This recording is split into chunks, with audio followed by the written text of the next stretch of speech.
rien d'autre que d'avoir la bonne foi. La foi, c'est croire de façon appropriée. Croire de façon appropriée est important car cela n'affecte pas seulement votre esprit, mais cela affecte aussi votre âme et votre corps. Cela affecte votre vie, vos finances, vos familles. Cela affecte tous les domaines de votre vie. En ce moment même, vous êtes dans la crainte de quelque chose, du futur ou d'autre chose. Voilà un très bon indicateur. Plus vous avez peur, plus vous avez des soucis ou vivez dans l'anxiété, plus cela indique que vous avez dans votre vie une mauvaise façon de croire. Et je vous le dis, peuple de Dieu, même si Dieu est un bon Dieu, vous ne ferez jamais l'expérience de sa bonté. Non parce qu'il ne la donne pas, ni parce qu'il n'est pas généreux. Il peut être généreux, il peut donner en tout temps, mais vous ne recevez pas en raison de votre mauvaise façon de croire. Vous m'écoutez, peuple de Dieu? Voyons ensemble le verset 2 de 3 Jean. Il dit « Bien-aimé, c'est vous et moi, je souhaite que tu prospères à tout point de vue. » Une version dit « Par-dessus toute chose, je souhaite que tu prospères. » Ici, dans la Bible second 21, il dit « prospère à tout point de vue ». Mais en fait, il dit « Je souhaite par-dessus toute chose que tu prospères. » Maintenant, ceux qui sont contre la prospérité ont seulement à jeter un coup d'œil à ceci. Et la prospérité dont il est question ici n'est pas d'ordre spirituel, car il parlera de l'aspect spirituel à la fin, à l'image de ton âme, c'est à la fin. Mais ici, il parle de prospérité matérielle. Dieu désire que nous prions pour que chacun de nous prospère. Et non seulement prospérer, mais être en bonne santé également. Être en bonne santé, à l'image, et maintenant la partie spirituelle, à l'image de ton âme. Ici, le verbe prospérer, en grec, est le présent passif à l'infinitif. D'accord? Maintenant, le présent, c'est le temps présent. Le passé, il a couru. Le présent, il court. Il est en train de courir. Le présent. D'accord? Le présent. Passif, c'est quoi? Passif signifie l'exemple le plus couramment utilisé pour expliquer la voix active et passive est à la voix active, le garçon frappe le ballon. D'accord? À la voix passive, le ballon a été frappé par le garçon. En d'autres mots, la voix active, le garçon fait l'action. À la voix passive, le ballon reçoit l'action. Êtes-vous avec moi? Vous comprenez, n'est-ce pas? Très simple, ok? Active, passive. Maintenant, regardez ceci. Prospérer est le présent, passif à l'infinitif. Passif? Pourquoi est-ce passif? En d'autres mots, vous pouvez prospérer sans y croire. C'est passif. Vous êtes seulement un récipient.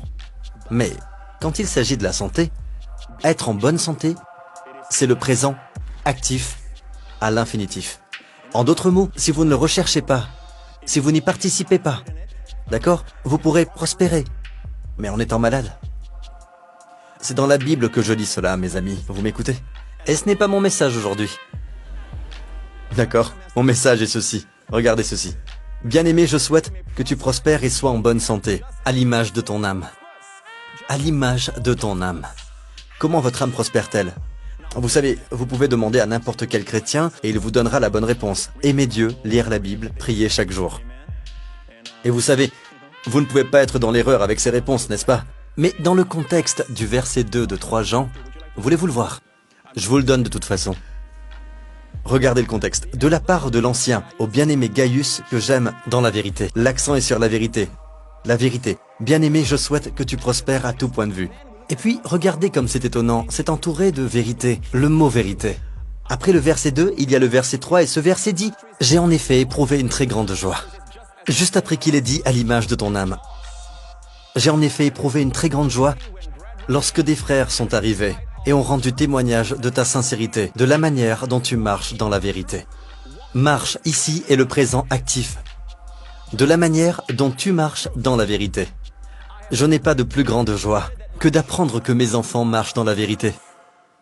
Marche dans la vérité. En d'autres mots, marcher dans la vérité vous place dans une position où vous recevez la prospérité de manière passive. Parce que votre âme prospère, parce que vous marchez dans la vérité. Et quand vous y êtes, vous dites « Par ces meurtrissures, je suis guéri ». Et alors vous êtes en bonne santé. Vous êtes avec moi, peuple de Dieu?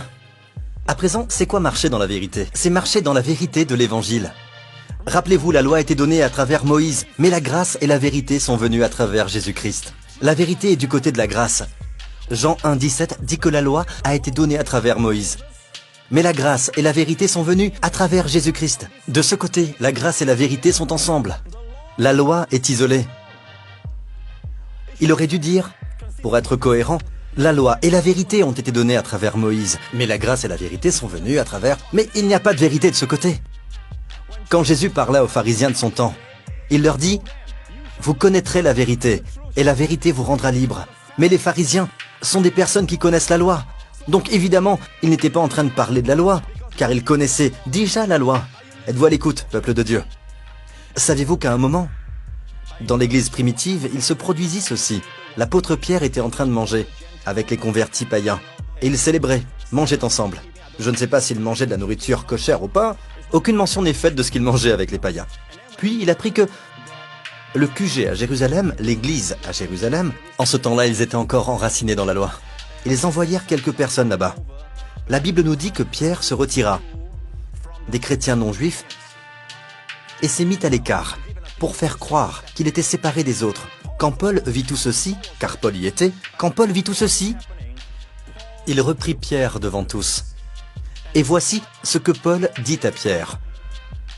Quand j'ai vu qu'il ne marchait pas droit, puisqu'il ne respectait pas la vérité de l'évangile,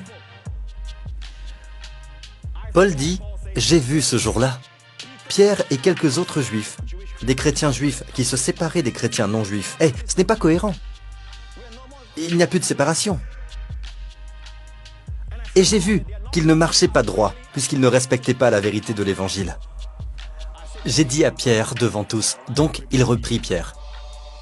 Le prochain verset nous dit comment nous sommes justes. Oh, les deux prochains versets. Le verset 16, cependant nous savons que ce n'est pas sur la base des œuvres de la loi que l'homme est déclaré juste, mais au moyen de la foi en Jésus-Christ. Ainsi, nous aussi nous avons cru en Jésus-Christ, afin d'être déclarés justes sur la base de la foi en Christ et non des œuvres de la loi. Puisque sur la base de la loi, personne, cela veut dire ni chinois, ni caucasien, ni indien, ni personne ne peut se glorifier. Personne ne sera considéré comme juste sur la base des œuvres de la loi. Vous m'écoutez? Vous rappelez-vous du plus grand commandement? Un jour, un pharisien vint à Jésus et lui dit, « Maître, dis-nous quel est le premier et le plus grand commandement ?» Jésus répondit tout de suite, « Tu aimeras le Seigneur, ton Dieu, de tout ton cœur, de toute ton âme, de toute ta pensée, de toute ta force. » Et pourtant, personne ne peut garder ce commandement. C'est pourquoi nul ne peut être justifié par la loi. Mais voulez-vous tous aimer Dieu ainsi? Oui. Et le deuxième commandement est « Tu aimeras ton prochain comme toi-même. » Voulez-vous tous aimer ainsi? Bien sûr, nous le voulons tous. Nous sommes nés de nouveau. Nous voulons tous aimer Dieu avec passion, résolument. Et nous voulons également tous nous aimer les uns les autres. Ceci montre que nous sommes nés de nouveau. Mais essayer de garder la loi ne produira pas la sainteté. Donc, comment allons-nous accomplir ce que Jésus appelle le premier et le plus grand commandement? C'est par l'intermédiaire de la loi que vient la connaissance du péché. Sur la base des œuvres de la loi, personne ne sera considéré comme juste. Comment y arriver? Certains préconisent une approche directe. Essaie de garder la loi, fais de ton mieux. Je vais vous partager comment le faire. Êtes-vous prêts? D'accord. Regardons Éphésiens, chapitre 1, verset 7. En lui, nous avons la rédemption. Par son sang, la rémission des péchés. Selon la richesse de sa grâce. En lui, nous avons la rédemption. Non seulement la rédemption, mais la rémission des péchés. Selon la richesse de sa grâce. La Bible dit « nous avons ». Or, le mot « avons », vous pouvez peut-être dire « vous savez, est-ce que vous l'avez? Oui, je l'ai. Est-ce que vous l'avez? Oui, je l'ai. » Ça peut être dans le sens passif. Mais voulez-vous voir le mot ici? Le verbe ici, en grec. En lui, nous avons le présent actif de l'indicatif. En d'autres mots, nous nous y accrochons. Nous ne laissons personne nous en dérober. Nous avons la rémission des péchés. Pour la mauvaise pensée que vous avez eue de moi juste à l'instant, quand je suis sorti, vous avez la rémission des péchés, mon frère. Vous l'avez. Vous avez la rémission des péchés. Maintenant, je connais vos peurs. Qu'en est-il si vous dites aux gens qu'ils ont la rémission des péchés et qu'ils s'y accrochent? Cela ne mènera-t-il pas à une vie insensible? Calmez-vous. J'y arrive. Tout d'abord, voyons ceci. Nous avons. Le mot avons est echo. D'accord? Echo. C'est quel présent? Passif ou actif? Je vous montre. Présent, actif. Dites actif. En d'autres mots, ce n'est pas comme si vous disiez « j'espère que je l'ai ». Non, vous devez le posséder. Possédez vos possessions. J'ai la rémission des péchés. Quelle est la mesure de cette rémission? Selon la richesse de sa grâce. Vous pouvez déployer la richesse de Dieu à travers tout l'univers et vous ne pourrez toujours pas parvenir à la fin. Telle est la mesure du pardon que vous avez. C'est selon kata en grec, selon la richesse de sa grâce. Mais comment Dieu peut-il nous pardonner juste comme ça? Il n'a pas pardonné les personnes juste comme ça. Il y avait un prix. Le prix de notre rédemption, c'est par son sang. Le mot rédemption est apolutrosis, qui signifie la liberté, qui vient du prix, d'une rançon. Et Dieu vous dit, tenez-y fermement, car un de ces mots, avoir, héros, le mot héros, d'accord, signifie avoir, tenir, avoir dans la main, tenir ferme, posséder. Possédez vos possessions, tenez-y fermement. Les gens voudront vous en dissuader. Et je vous dis, le diable utilisera bon nombre de gens pour essayer de vous en dissuader. En êtes-vous sûr? Comment pouvez-vous dire que tous vos péchés sont pardonnés? Vous voulez dire hier, aujourd'hui et pour toujours, tout est pardonné? Oui. Puis, instinctivement, la chair entre en jeu. Le raisonnement de la chair. Mais est-ce que cela ne causera pas au peuple de mener une vie insensible et dissolue? Alors, cela nous amène à notre prochaine question. Gardez votre calme. Tout doux. D'accord? Passons à la prochaine question. En passant, je dois vous montrer ceci, le chapitre 2. 1 Jean, chapitre 2. J'écris, le chapitre 2 vient après le chapitre 1.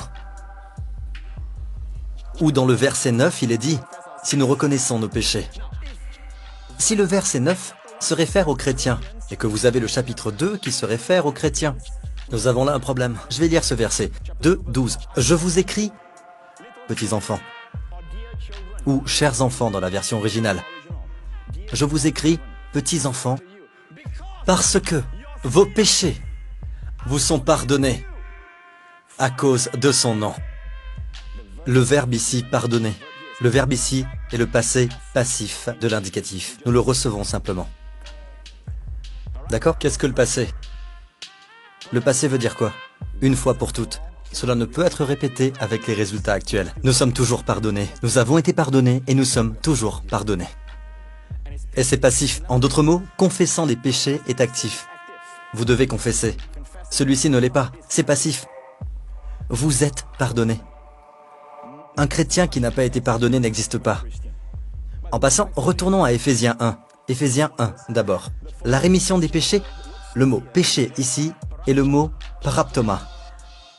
Voici paraptoma. Il y a un verset identique dans Colossiens. Il dit, en ce que nous avons la rédemption par son sang. La rémission des péchés, ici, il y a amartia. Les deux signifient péché. Ici, les fautes. D'accord? Mais je vous montre ceci car, dans Matthieu 6, Jésus dit, si vous pardonnez aux hommes leurs fautes, votre Père céleste vous pardonnera aussi. Mais si vous ne pardonnez pas aux hommes, votre Père ne vous pardonnera pas non plus vos fautes. Vous voyez cela?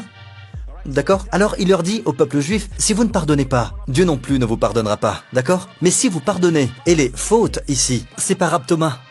Paraptoma, c'est la même chose. Donc, dans Éphésiens, il est dit que nous sommes pardonnés de tous nos paraptomas. Ici, il dit, si vous ne pardonnez pas, vous ne serez pas pardonnés de vos paraptomas.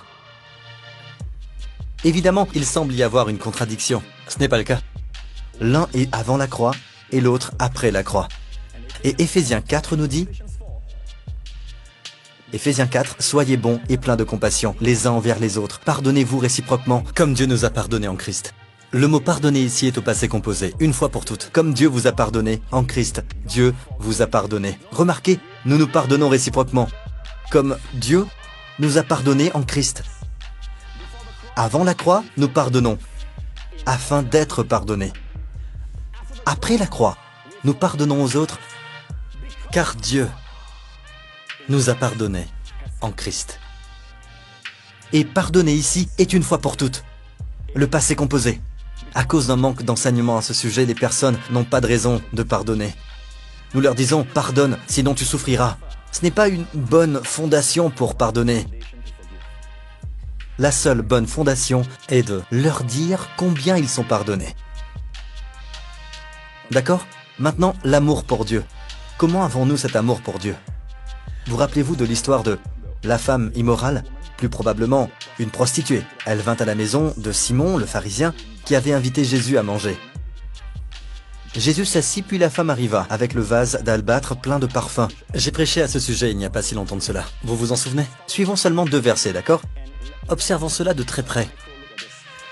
Parce que le pharisien se dit en lui-même, si Jésus était si saint, il aurait su quel genre de femme était celle qui versait du parfum et pleurait sur ses pieds.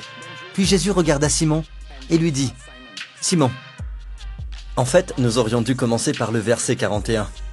Jésus dit, il y avait 2 hommes. Un créancier avait 2 débiteurs. L'un d'eux lui devait 500 pièces d'argent et l'autre 50. 500 pièces d'argent. Une pièce d'argent équivaut à un jour de salaire. En ce temps-là, 500 équivaut à 1 an et demi de salaire. Voilà combien il devait au créancier. L'autre homme devait 50 pièces d'argent, qui est plus qu'1 mois et demi de salaire. Donc, l'un avait une dette équivalent à 1 an et demi et l'autre à 1 mois et demi. Dépendant du montant de votre revenu chaque mois. L'un devait 500 pièces d'argent, l'autre 50 pièces d'argent. Jésus dit que les 2 avaient une dette et qu'ils n'avaient de quoi rembourser. Il leur remit, dans la version anglaise, il leur remit librement. Librement, c'est très beau, comme l'encens qui coule librement. Il leur remit à tous les 2 leurs dettes. Maintenant, dis-moi, Jésus lui demanda, quand ils n'avaient de quoi rembourser, il leur fit grâce de leurs dettes à tous 2. Librement, il leur fit grâce de leurs dettes à tous 2. Maintenant, j'aimerais que vous lisiez ce verset dans la version second 21. La version second 21 est magnifique. Cette version dit, dis-moi donc, lequel des 2 l'aimera le plus? Lequel des 2 l'aimera le plus? En grec, on trouve l'équivalent des mots le plus. Vous connaissez ces mots? Le dictionnaire explique cela de façon simple. Souvenez-vous-en, meilleur en qualité et en quantité. Qui l'aimera d'un amour qui est meilleur en quantité? Beaucoup d'amour et de meilleure qualité. La question est celle-ci, lequel l'aimera le plus? Je cite de la version second 21, lequel l'aimera le plus? Simon répondit, celui, je pense, auquel il a remis la plus grosse somme. Je cite de la version second 21, mais les mêmes mots se retrouvent dans plusieurs versions. Quelle question Jésus a-t-il posée? Lequel l'aimera le plus? Est-ce aimer Dieu de tout votre cœur, de toute votre âme, de toute votre pensée, de toute votre force, quand Dieu pardonne aux pécheurs? Lequel des pécheurs? Laquelle des personnes qui m'écoutent ici ou qui regardent à la télévision ou qui m'écoutent à travers le CD? Lequel, parmi tous les enfants de Dieu, l'aimera le plus? D'accord? Simon répondit, celui, je pense, dans la version second 21, auquel il a remis la plus grosse somme. Et le mot pour le plus en grec, plaio, signifie meilleure qualité, meilleure quantité. Donc, qui aimera Dieu de meilleure quantité, de meilleure qualité? Simon répondit, celui je pense auquel il a remis la plus grosse somme. Celui à qui Dieu pardonne en plus grande quantité et en plus grande qualité. Donc c'est un tout, vous le voyez. Celui qui sait qu'il est pardonné le plus. Celui-là aime Dieu le plus. Peuple de Dieu, il faut prêcher. Pasteurs, leaders, ministres devraient prêcher le pardon des péchés et dire à nos gens de posséder leurs possessions et de marcher dans leur héritage. Cela ne leur fera pas aimer Dieu moins, ni mener une vie dissolue. Cela amènera celui qui connaît ceci le plus, qui est le plus pardonné, à l'aimer le plus. D'un amour de meilleure qualité et de meilleure quantité. Waouh. Alors pourquoi certaines personnes n'aiment pas tant Dieu? Pourquoi ne sont-ils pas passionnément amoureux de Dieu? À la chair, on ne révèle pas combien nous sommes pardonnés. Pourtant, on leur indique le chemin. On les guide, comme au cirque lorsqu'on tient des cerceaux. Mais eux en ont assez de sauter à travers ces cerceaux. Ça les fatigue. Vous savez, les...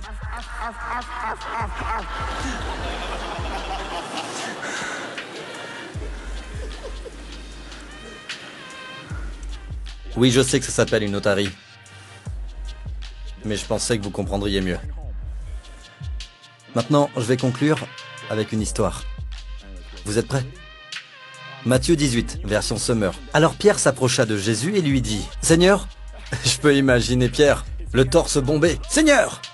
Peut-être qu'il venait de pardonner quelque chose à Philippe ou à quelqu'un d'autre. « Seigneur, combien de fois pardonnerai-je à mon frère lorsqu'il péchera contre moi? Est-ce que ce sera jusqu'à 7 fois ?» Puis il regarda Philippe. Il vient de pardonner à Philippe 7 fois déjà, durant ces 3 années. « Combien de fois devrais-je lui pardonner, Seigneur ?» « Non, lui répondit Jésus, je ne te dis pas d'aller jusqu'à 7 fois, mais jusqu'à 70 fois 7 fois. Et arrête de compter, tu veux. 77 fois 7 fois signifie l'infini. Ceux qui comprennent les nombres dans la Bible, le nombre de Dieu est 7. C'est le nombre parfait. C'est parfaitement parfait. Ne vous lassez jamais de pardonner. Puis Jésus raconta cette parabole. Suivant. C'est pourquoi le royaume des cieux, et je terminerai ainsi, le royaume des cieux ressemble à un roi qui voulut régler ses comptes avec ses serviteurs. Quand il se mit à l'œuvre, on lui en amena un qui lui devait combien? Combien? Des millions de dollars. Comme il n'avait pas de quoi payer, son maître ordonna de le vendre. Lui, sa femme, ses enfants et tout ce qu'il avait afin d'être remboursé de cette dette. Le serviteur se jeta par terre et se prosterna devant lui en disant « Seigneur, prends patience envers moi et je te paierai tout. » Quel faux raisonnement! Avez-vous entendu ce qu'il a dit? Sois patient envers moi et je te rembourserai tout. Il a vraiment cru qu'il pourrait tout rembourser. Pouvez-vous accomplir suffisamment pour que Dieu vous justifie? C'est ce que cet homme a dit. Donne-moi du temps et je vais tout accomplir. Faux raisonnement. D'accord? Regardons ce que le Seigneur fit. Il est miséricordieux. Pris de pitié pour lui, son maître. Devinez qui est ce maître? Notre Père Céleste. Son maître le renvoya libre, après lui avoir remis toute sa dette. Des millions de dollars! La dette remise juste comme ça! Pouf! Disparu! Est-il pardonné? Dites-moi, est-il pardonné?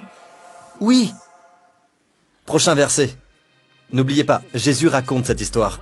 Une fois sorti, ce serviteur rencontra un de ses compagnons immédiatement. Il alla vers un de ses compagnons qui lui devait quelques milliers de dollars. Ce n'est pas des millions, quelques milliers de dollars. Il l'attrapa à la gorge et se mit à l'étrangler en disant « Paie ce que tu me dois !» Son compagnon tomba à ses pieds en le suppliant « Prends patience envers moi et je te paierai !» C'était précisément ce qu'il venait de faire. Il supplia, mais l'autre ne voulut pas et alla le faire jeter en prison jusqu'à ce qu'il ait payé ce qu'il devait. C'est la première chose qu'il fit après avoir été pardonné. Chaque chrétien est pardonné, mais pourquoi certains chrétiens ne pardonnent-ils pas, même s'ils sont pardonnés? Imaginons ce qu'il a dans la tête. Pendant tout ce temps, son maître lui a accordé son pardon, mais il ne l'entend pas. Il y a des gens comme ça assis parmi nous. La proclamation est faite, mais ils ne l'entendent pas. Ont-ils le pardon? Oui. L'apprécient-ils? Non. Prochain verset. N'oubliez pas, Jésus raconte cette histoire. À la vue de ce qui était arrivé, ses compagnons furent profondément attristés, et ils allaient raconter à leur maître tout ce qui s'était passé. Alors le maître fit appeler ce serviteur et lui dit « Méchant serviteur, je t'avais remis en entier ta dette, parce que tu m'en avais supplié. Ne devais-tu pas, toi aussi, avoir pitié de ton compagnon, comme j'ai eu pitié de toi ?» Le prochain verset. Et son maître, irrité, le livra au bourreau, jusqu'à ce qu'il ait payé tout ce qu'il devait. C'est ainsi que mon Père Céleste vous traitera, si chacun de vous ne pardonne pas à son frère de tout son cœur. Maintenant, remercions Dieu pour cette partie-ci, d'accord? De ce que nous apprenons de cette histoire.